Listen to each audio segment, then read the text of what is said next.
Good afternoon, everybody. Welcome to today's webinar titled How the NDIS is Helping Children and Youth. This webinar is reaching across the more than 500 Aboriginal and Torres Strait Islander nations that make up contemporary Australia. We'd like to acknowledge the traditional owners of the country and pay our respects to elders past, present and emerging. Today we will be hearing from Peter DeNatris. Peter is a strategic advisor at the National Disability Insurance Agency, the agency that administers the NDIS. His focus is on early childhood, early intervention and economic participation for NDIS participants. Peter has worked in, around and with all levels of government on policy and strategy to improve outcomes for people with disability. He maintains a focus on early intervention and early years. We thank the NDIS and particularly Peter for agreeing to participate today in a webinar that has come about specifically at the request of ARACY members. Over to you, Peter. Thank you. By way of introduction, I'd like to explain to you a presentation that I'll go through today, and certainly would encourage, as I'm presenting, for any of you that may have questions or may have queries or require clarification, that you send those requests in as explained to you by the moderator. My role at the NDIA is very much focused on the development of the early childhood, early intervention approach. So I want to take time today to talk to you about two parts of that. First, what's intended by the insurance scheme for the early childhood years, and more broadly for early intervention. And then also go into what I would say is the body of evidence that drives or steers the NDIA's thinking around the design of the NDIS for children. And that is quite a complex proposition. However, I just want to simplify it today and agree with all of you that we are here to give children the best opportunity and start in life that have additional needs. And that the NDIS should, by design, be quite proactive in finding these children and their families, and also in responding. Having said that, though, I will go on to explain that the NDIS is not an infinite amount of money, and there is some significant challenges for the NDIA in its design in understanding how the NDIS interfaces with all other early childhood development activities. My presentation should take only about 20 minutes, so hopefully that'll give us plenty of time for questions afterwards. And certainly, if your questions can't be answered online today, the moderators will send them to me, and I'll ensure that they get a brief response over the next couple of weeks. So, early childhood, early intervention. As I was introduced, I reflected on my time prior to coming to the NDIA, where I worked in New South Wales for almost 12 years in the community access area. And that part of ageing, disability and home care in New South Wales had the early childhood, early intervention investment, which in the main was categorised in two ways. It was categorised as money that went out as grants to early childhood intervention providers, who very much had a fairly strong say in how they applied that locally. There was over 300 providers in New South Wales of early childhood intervention, but indeed what complemented the early childhood intervention not-for-profit or NGO sector was a strong government provision of early childhood services through their own community support teams. The NDIS has come along at a point in time where in every state and territory, the journey of early childhood intervention is at a different point. Indeed, one of the biggest challenges that faces the agency in early childhood, early intervention is the differing roles state and territory governments have played historically. For instance, in South Australia, where the trial site was set up, there was always a rich investment of early childhood services through direct government services, and only a very small, if you like, provision of services by non-government organisations. Indeed, this is a problem across Australia that has to be thought through. Every state and territory, being in a different place, has different strengths and different challenges that need to be acknowledged. So to start with, I want to talk a little bit about what is intended by the scheme. The NDIS, as you all would know, is a new way of delivering disability supports. It's a national scheme, and it takes all the disparate programs and services of the Commonwealth, along with every state and territory, and puts those resources into one, if you like, central repository of funds that is the insurance scheme. It changes from a funding of services to a funding of the individual. And this is a key challenge that I want everyone to think about. What does support to the individual mean for a child that's 2 years old? What does it mean for a child that's 2 years old to have choice and control as a central tenet of that new way of delivering disability supports? And it's quite obvious that the answers lie in the fact that the child will have parents, a mum, a dad, or someone else that will make decisions on behalf of that child. However, choice and control in early childhood years needs to be tempered by thinking through also, well, who are the voices that are shaping what people see as good early childhood intervention at that point in time? Indeed, it's quite a complex journey for a young mum or dad who may be going through the euphoria of a new child and then being told by a medical system that their child has some form of difference, some form of additional need, or indeed the journey they go on and where they see their child not developing atypical and having deficits or having delays in their development. The third part I want to cover is that it's delivered in local communities. And this is a huge challenge for the NDIA, and I'll certainly touch in the design, touch on the challenge of how we actually embed this as we find state and territory services that were traditionally a large part of the market of early childhood intervention withdrawing, the state governments are withdrawing out of those, and we're having to replace those with a whole range of market responses. It's about a national coverage. Indeed, disability investment across all states and territories was not even.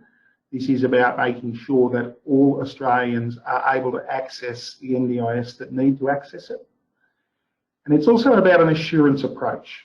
What is an insurance approach? Well, put simply, is the insurance approach is that you not only provide reasonable and necessary supports that respond to the functional impact of a person's permanent disability, but you invest in a way that means the lifetime care and support costs of that individual can be positively affected by good insurance investment approaches. And this is where early intervention is very, very important.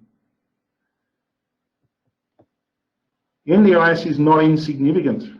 A lot of people think we're rolling out something that is just an extension of the previous disability systems. If you look at this slide, what I try to depict is that we are actually moving from a disability investment in the states and territories that grows by over 100% when the NDIS is fully rolled out.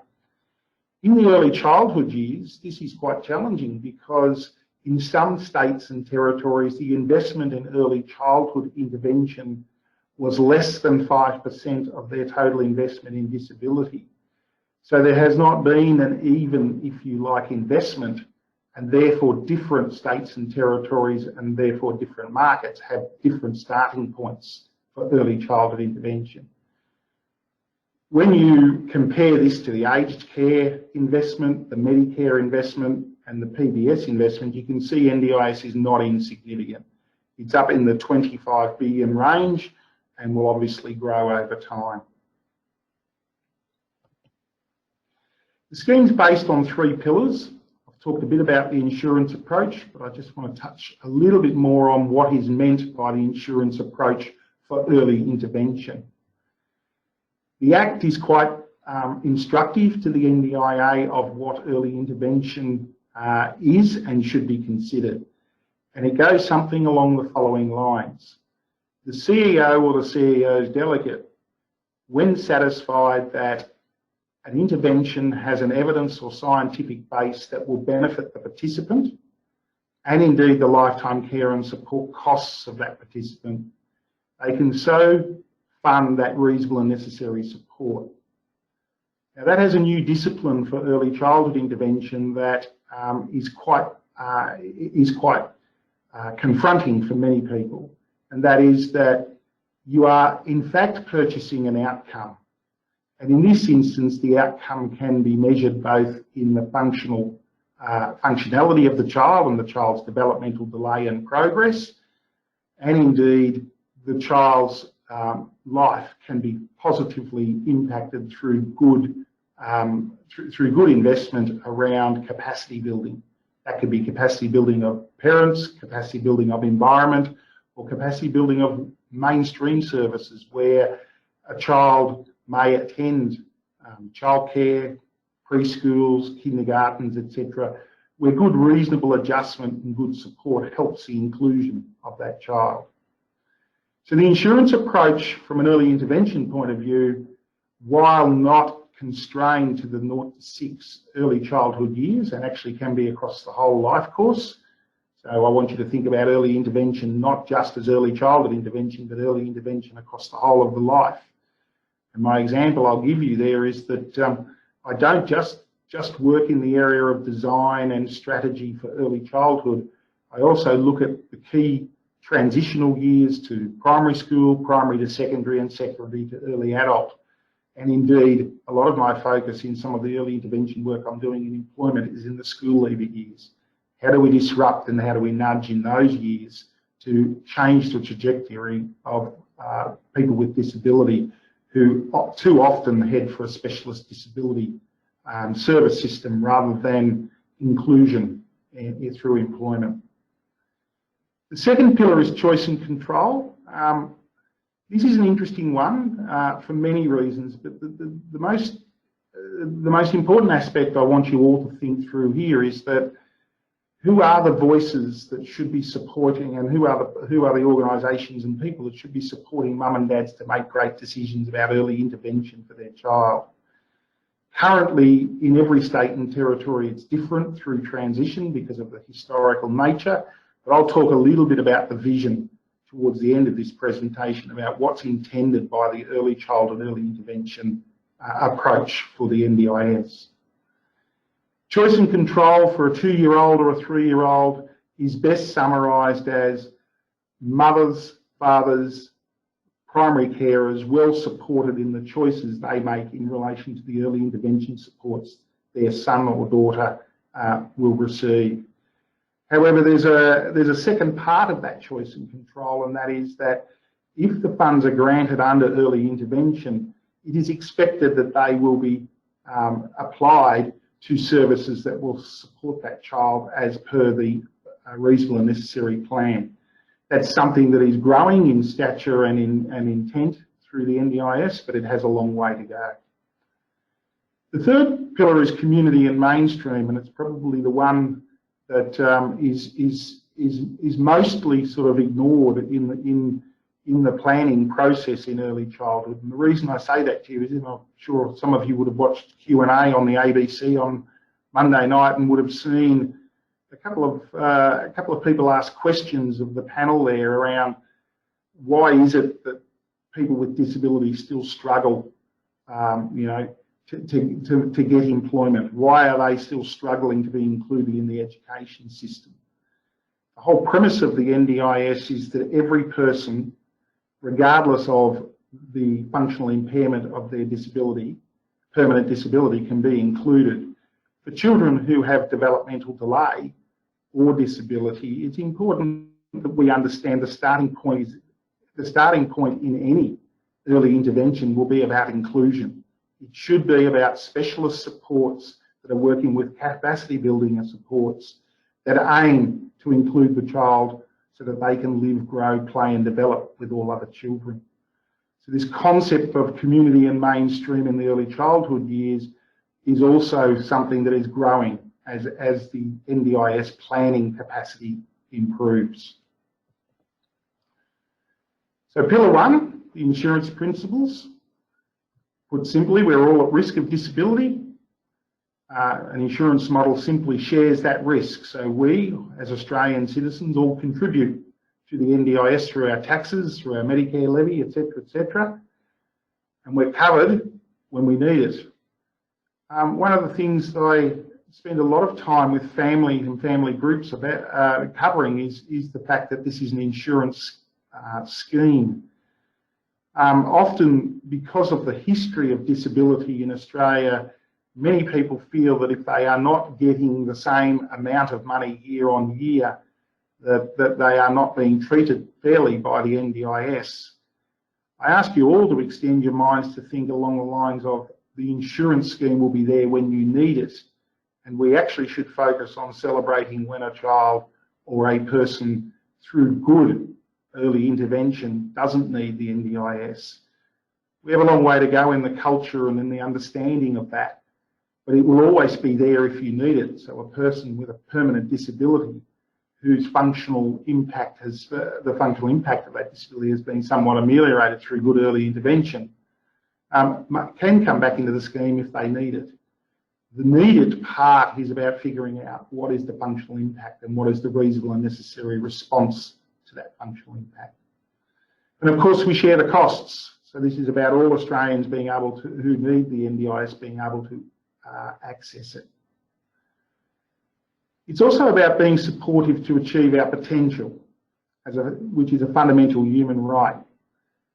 So the NDIS is being implemented in a period of time in Australia where we would have to ask the question, are all mainstream services and are all things that every Australian can access available to people with disability? The NDIS shouldn't replace what other systems should rightfully provide all Australian citizens.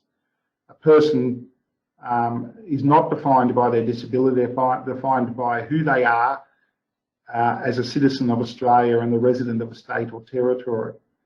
In early childhood intervention, this is an extremely difficult area, because what we are finding is that mainstream supports for families and young children are not even in Australia, and often the NDIS is asked to fill in where those gaps are, and I'll talk just very briefly on that.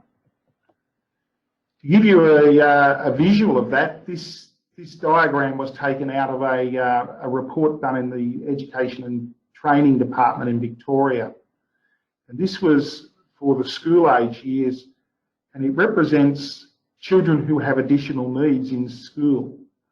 And the top 100 little figures you can see there suggest that 15%, or 15 out of every 100 children, require some form of reasonable adjustment or adjustment to the curriculum or adjustment to the environment to help them participate in school. Underneath that, those 15 children are representative of those that will have a permanent disability, that will have a functional impact that will bring them into the NDIS. I show you this because it's the school age years, and I want you to extend your mind to what that means in the early childhood years.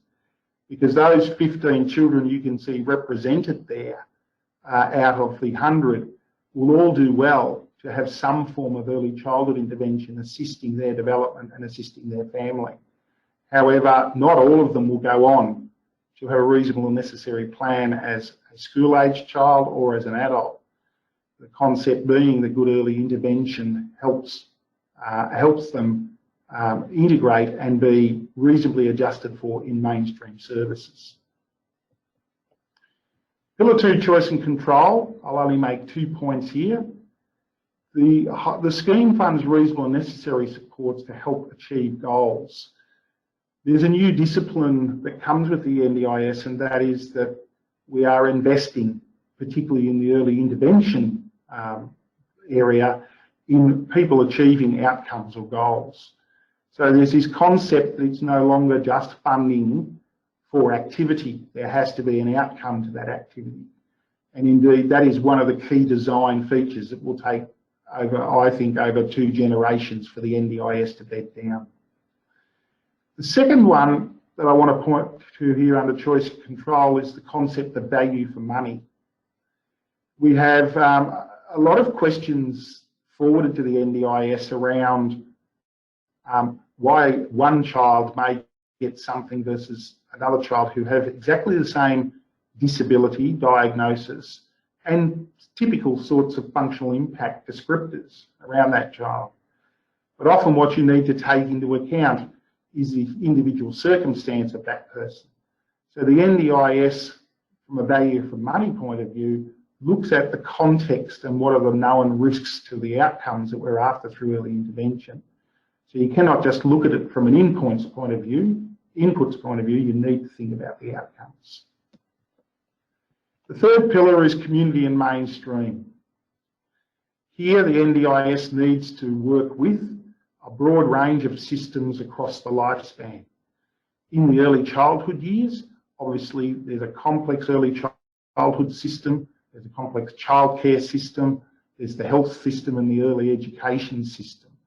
And often the family and children's support services that states and territories may administer. The NDIS funds reasonable necessary supports. It shouldn't fund what is reasonably funded by other systems. And this is very, very important in early childhood intervention because often the NDIS is asked to deliver a broad range of services, including parent capacity building, including family and children's programs, etc., that really are not due to the functional impact of the child's disability or their developmental delay. It is often an impact from other systems that need to invest. The NDIS will continue to develop in this area, but I'm pleased to say that the NDIS is trying to be very generous to make sure that it reaches into these systems and doesn't put a hard cut-off point. But the NDIS isn't just about reasonable and necessary supports. So the individual packages are a significant amount of the NDIS, but there is another aspect to it, and that's the information linkages and capacity building investment. And this is where in early childhood, we've deliberately got a design and approach that blends these two. So for many of you, you'll be aware that the NDIA has started to implement the NDIS in your area. And the design is that the NDIA will partner with competent and well-established early childhood intervention providers to help provide both parts of that NDIS tapestry. The first one being assisting the agency to develop good quality NDIS plans that are focused on outcomes and development for the child and capacity building for the child's environment. The second one is that we want these partners to also do some very strong work in the information linkages and capacity building area. So the investment is not just about the reasonable and necessary supports, it's also about building the capacity of the local community and the local services to include children and their families that have disability or developmental delay. Now, part two of this is really only just starting in Australia. The NDIS is still setting up and in transition. The intention is that partners will have a good balance between the two, and that indeed those early childhood intervention partners, if you like, are the age-appropriate approach to information linkages capacity building. There's another aspect to the information linkages and capacity building, and that is that the agency will very much strongly focus in the next 5 years to help build capacity of families and carers through the groups that they form.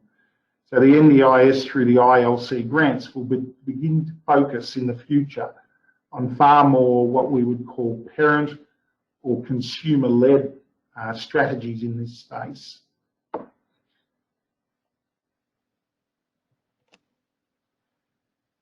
So what do we mean by early childhood intervention? So that's enough about the scheme.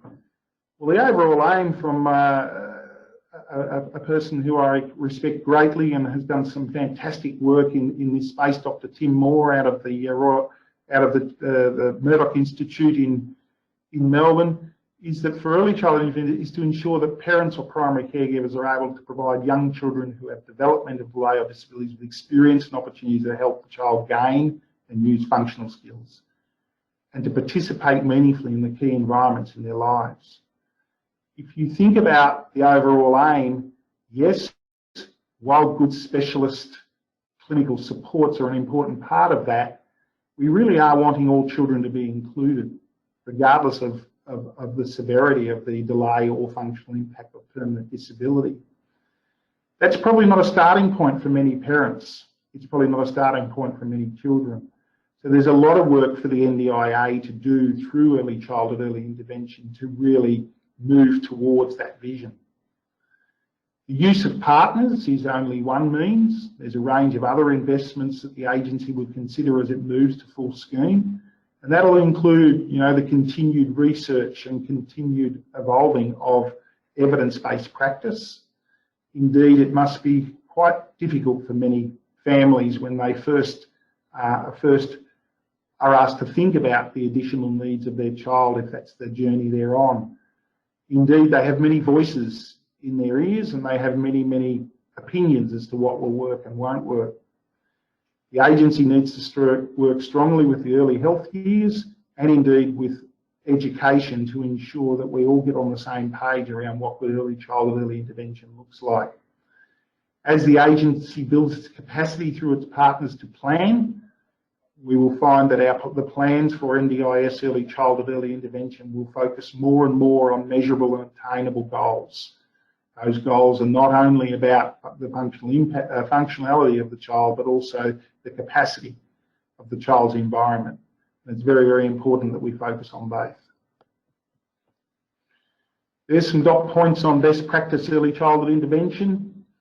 I just want to reflect back to the opening point I made about early intervention and that the CEO, the CEO's delegate could, when they're satisfied, fund. That there's an evidence base or a scientific underpinning to what they're funding to help the child. I'd like to contend to you that that has a long way to go in early childhood intervention, and indeed in our focus on just rolling out the scheme, it is not a strong aspect of the early childhood early intervention planning process, but we will build towards it. The centre one there, family-centred practice, that has the most fundamental purpose leaves a capacity and capability with the parent primary carer, is very important. We are very, very focused on ensuring that the primary carer is just as well supported through capacity building as the child. And this is very, very important because they are a key influence on what the child may need in the future.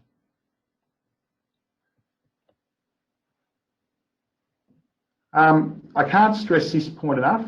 The evidence clearly indicates that children learn and develop best in everyday settings. I often show, I won't have time today in the webinar, but I often show a graph that shows, where a child spends the average amount of time in their week.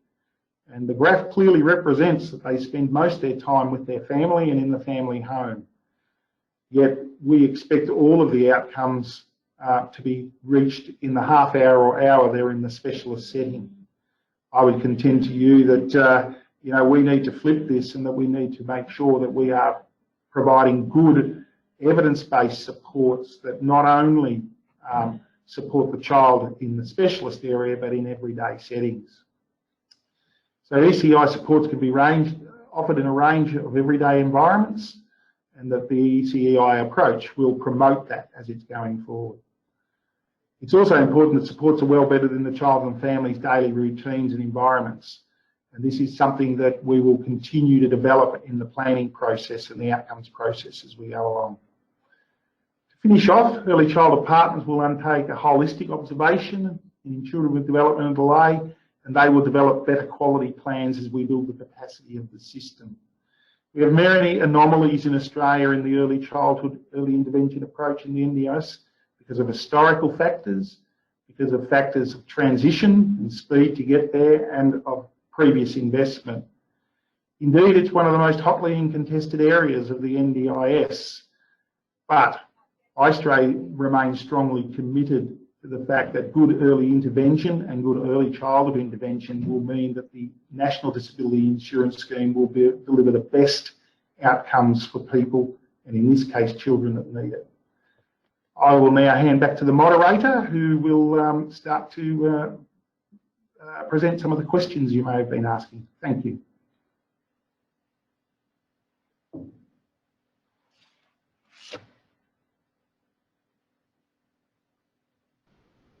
Thanks very much, Peter. And we have had a reasonable flow of questions come in while you've been talking, and I remind people that they can still submit questions. We'll get through as many as we can today, and as Peter's already indicated, those that we can't get to, we'll collate and send over to Peter at the NDIS, and he and his colleagues will do their best to answer them in the next few weeks. Peter, we might just start with another one segueing from early intervention. We've got a question here from Angela, and the nub of the question really is for kids, parents of kids aged 0 to 18, can you just tell us a bit about how the NDIA is ensuring that parents in that with really young kids know about the scheme and how they can access it? Sure. So the first thing I'll cover here is, while early intervention often has the term early childhood tagged to it, one of the things the NDIS brings is the capacity for this country to think of early intervention across the whole of the life course. So the first part of my answer to that question is that people should not just think about early intervention in the early childhood years. Many children, many young adults, and many teenagers do well from continued early intervention investment across those formative years. So it's important that people on this webinar understand that early childhood early intervention through the legislation is described as 0 to 6, because that's where the developmental delay aspect is embedded within the legislation. Early intervention can continue right across the life course, and indeed I will be spending a fair amount of time, I think, in the next couple of years thinking about early intervention in the school age years in particular, and indeed you know, without signalling that there isn't a lot of work to do with education in this space, making sure that the early childhood intervention investment is well supported into the school age years. The second part is for parents of children 0 to 18 who have a concern or a clear diagnosis for their child around a permanent disability. They can test access anytime they like through the online access checker, but they can also submit an access request if they feel that the permanent disability is functionally impacting on their child in such a way that they require reasonable and necessary supports. The best source of information there is to go to the NDIS website and look and follow the prompts and follow, you know, the links to where it might be regionally or locally in your state or territory. The last point I'd make on 0 to 18s is that we have a lot of work to do with education. Indeed, we know that children with disability and additional needs are not faring that well in the education system. The NDIS is about reasonable and necessary supports for people that are described in the Act as having a permanent disability, and it has a functional impact such that they require additional support with their active daily living skills. My sort of message for all of you today is to understand that reasonably adjusted education that includes all children is just as important as a good NDIS. And I think here we have a lot of work to do.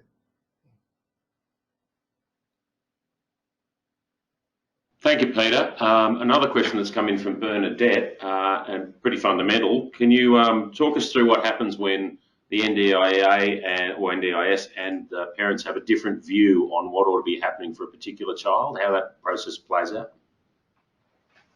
Sure. So, Bernadette, it's a great question. My first point that I'd make to you is that The NDIA is standing up a scheme that is quite complex, and indeed in the early childhood years, where you're looking for an evidence base or some form of scientific underpinning as to what you're funding in early intervention, is very, very important to understand that there is both professional opinion and parent opinion in that.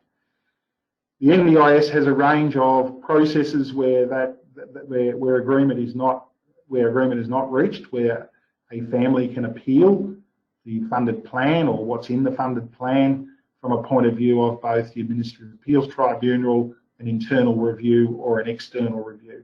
All of those processes are able to be used in a way that should add the value.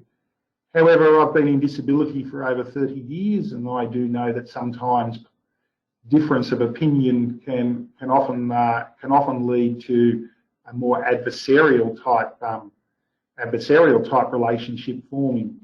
So the NDIS, through its partners, are looking at making sure that we are working in a collaborative way with families, and that we are not getting into these adversarial sorts of contexts, and are more working with the family to understand reasonable and necessary early intervention in the early childhood years as an agreed holistic plan, not just funded by the NDIS. So the NDIS could be a significant part of that, i.e. the reasonable and necessary supports. But a child's plan should be more holistic and should include all of their life, and shouldn't just be about specialist supports. So there's some further learning for us to do, but certainly, Bernadette, there are a range of processes and mechanisms where the parents can access where they feel the NDIA may have got the reasonable and necessary plan wrong.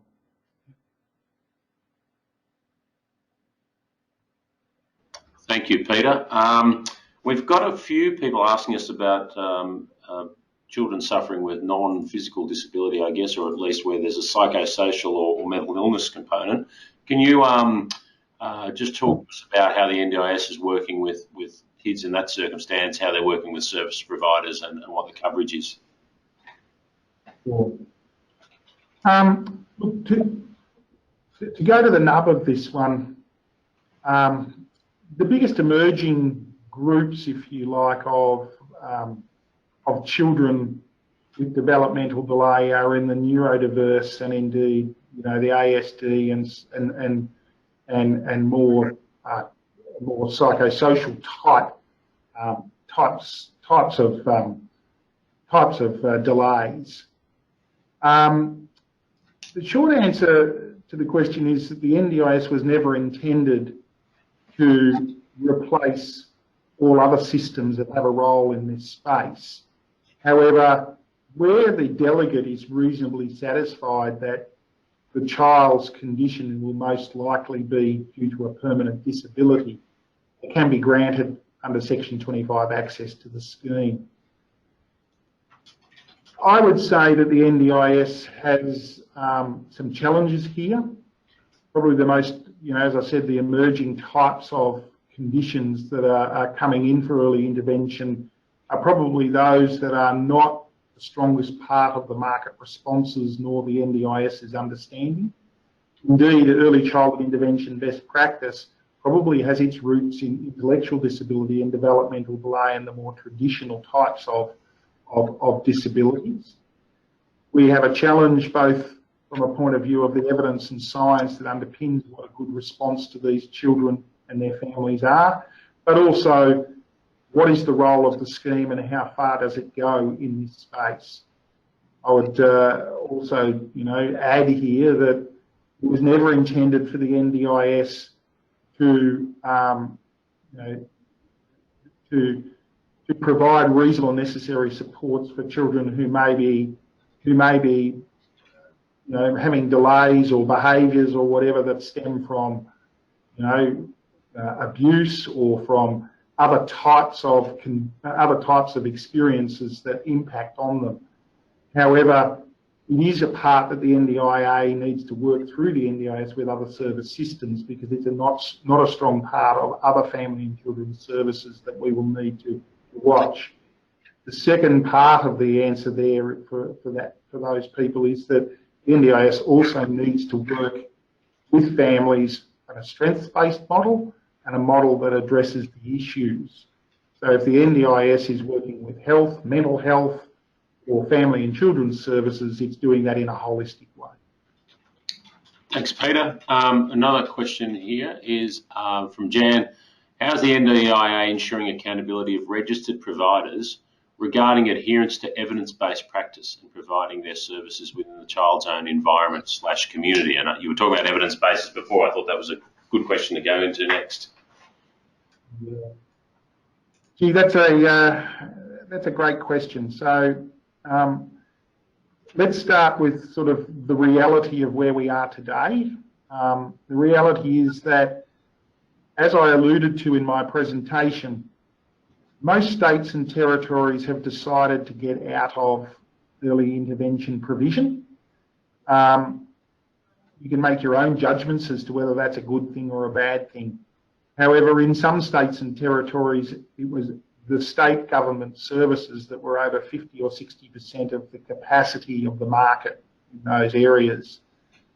So what has ensued is that as the NDIS has been rolled out, the market responses are very variable. Indeed, I have noticed quite clearly in the data that I see that demand totally outstrips supply. In New South Wales, for instance, I have had anecdotally pointed out to me quite a number of times that many families who you would say are more difficult to work with can't get a service. In other words, they come not only with the developmental delay or disability of the child, but they may have other complexities as a family unit. Moving then to the nub of the question, how is the NDIA making sure through quality that these providers are then responding using evidence-based practice? We will strengthen this part of the NDIS as we go forward. We haven't got a strong track record of working with our partners yet. Indeed, over 75% of Australia hasn't had what I would call an early childhood, early intervention partner per se, working in the full sort of range of what we're wanting to purchase there. So we are really only in an implementation phase. Part of this question lies also with the new Qualities and Safeguards Commission around what they will, how they will approach market quality from an early childhood, early intervention perspective. But from an NDIA perspective through the NDIS, here we must work diligently on developing plans that are quite clear about what it is that will work and why it will work and what the evidence base is. We will work very purposefully in the next 5 years to build that capacity through the planning process. Thanks, Peter. Another very good question from Jing Ting. How can schools access support to support their students in school? Is this something that is upcoming? Yeah, it's a good question. When I started with the NDIA about 3.5 years ago, it was very, very interesting to see what was happening at the end of trial in relation to the NDIS in schools. Schools are a very important part of any child's life and the development of any child to an adult. I think we need to work, the NDIS needs to work far more coherently with schools. I go back to the middle pillar of the NDIS sort of design, which is choice and control.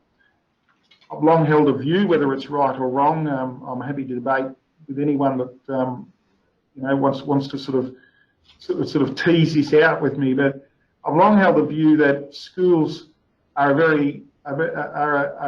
very important societal structure that families join into as their child gets to those ages, and that they have certain values and idiosyncrasies that need to be respected in what choice and control might look like.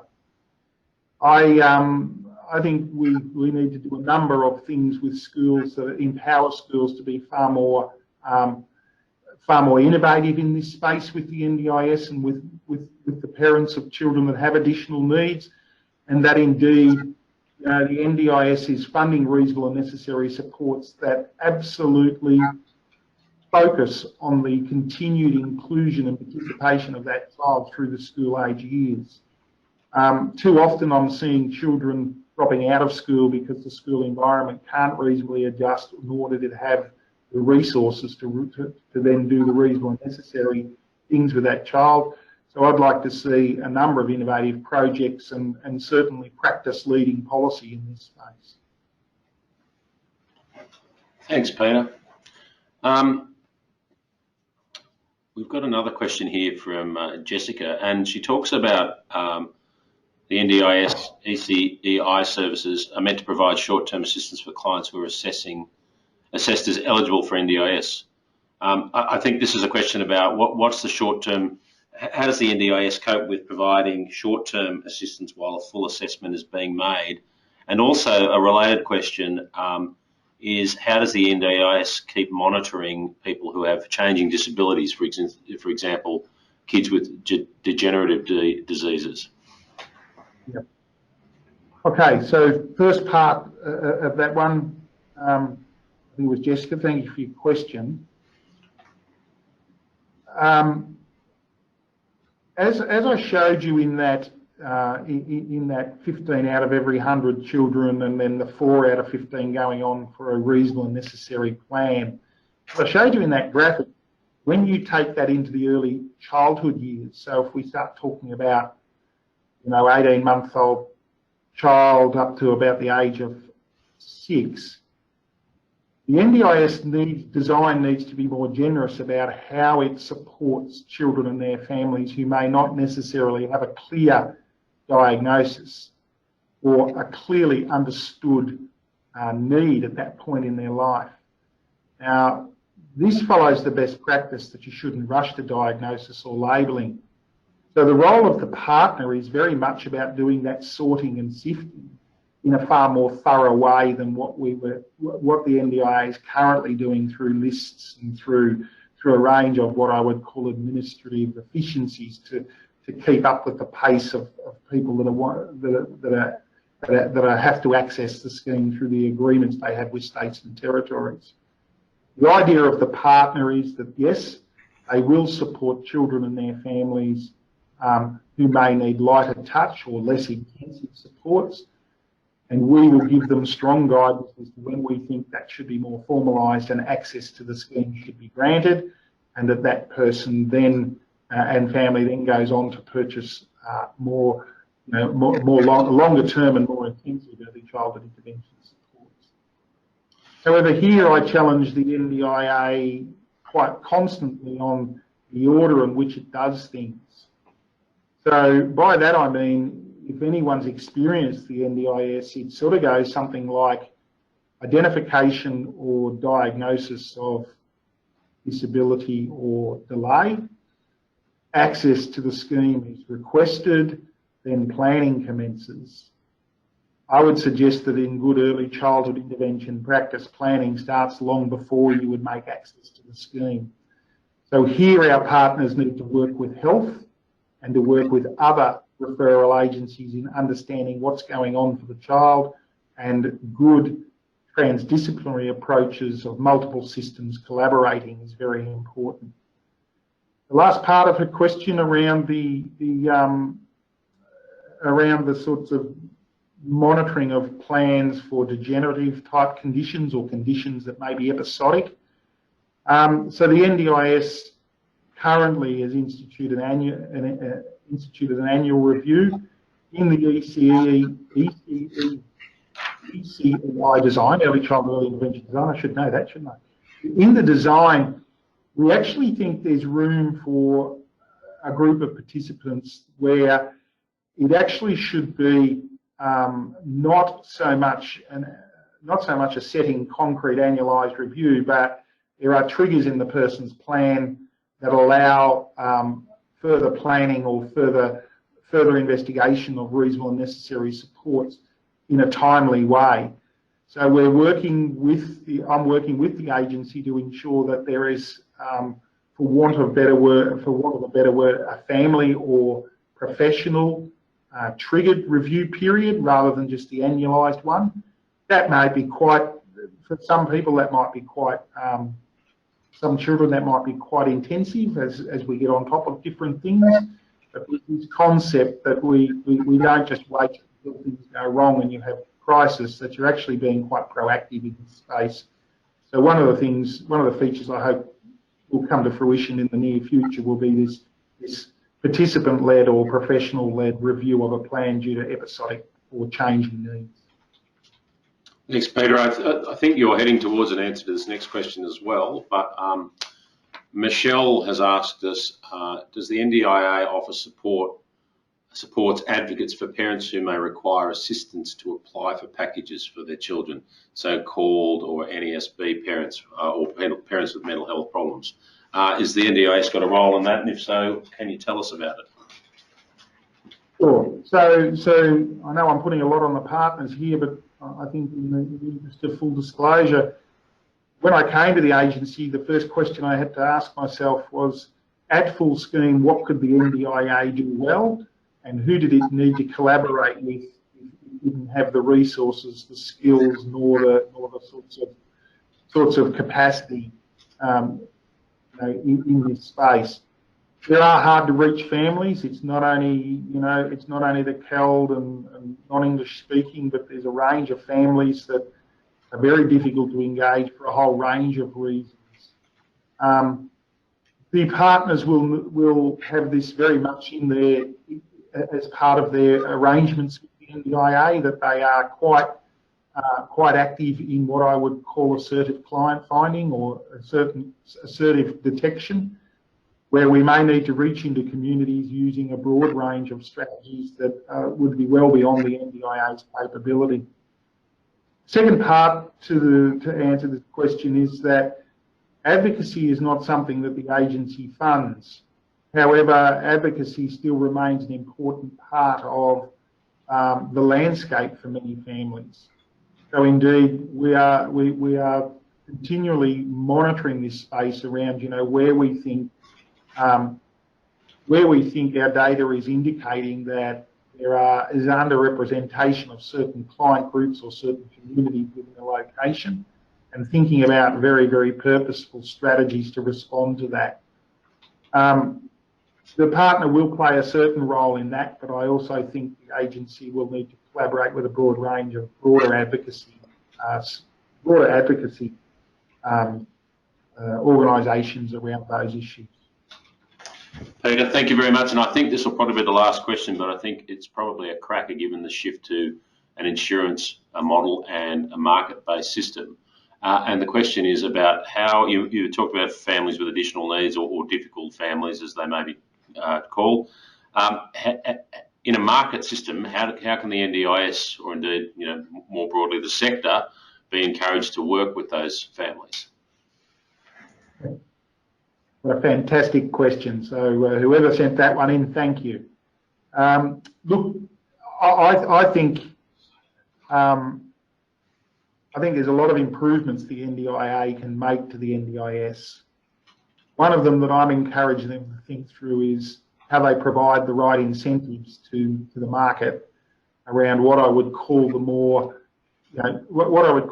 sorts of complex issues of disability and indeed early childhood intervention. Now, if you think about how the NDIS is communicated to market, so there's three stakeholders here. There's the market, there's the child and their family, and there's the partner. If you think about the way the NDIS is communicated, it's done through two key sorts of pieces of communication. One is the planning process, and the other one is the price guide. Both of which sort of value, I think, aspects of the NDIS that are not encouraging both the participant and their significant others in the market to respond to what this person's question is alluding to. I think the price guide needs to be turned on its head.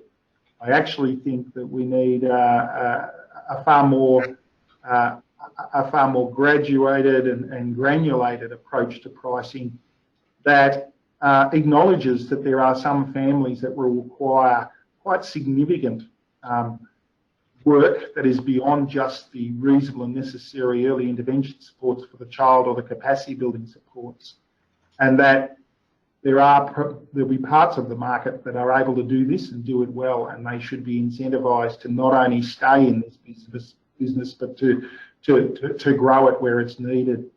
So I'd like to see the pricing guide differentiated very, very simply, that says there's a higher value or a higher remuneration for certain types of classifications of participant that fits into this space. Peter, I think we'll start to wrap it up from there. Can I, on behalf of ARACY and our members, thank you and the NDIA for coming along today and providing a really good presentation, an overview of the NDIS, and for answering those questions. Can I also thank everybody who posed really good questions, and we got so many we couldn't get to them all, so we will get those over to Peter, and he will respond to them as quickly as he can, given that he's also in the business of actually rolling out the system. All right, the recording of this webinar will soon be available for ARACY paid members. If you're not a member yet, please consider signing up. Another reason to become a member is that this ARACY webinar today happened because members told us that they were specifically interested to hear from the NDIS about how it was looking after children and young people. So we'll call it, that's the end of the presentation for today. For other ARACY events, please visit our website. And again, thank you, Peter, for a really good presentation and for taking those questions. Thank you, everyone who logged in and for registering and for sending in your questions. And please keep an eye on the ARACY e-bulletin for upcoming events. Thank you, everyone.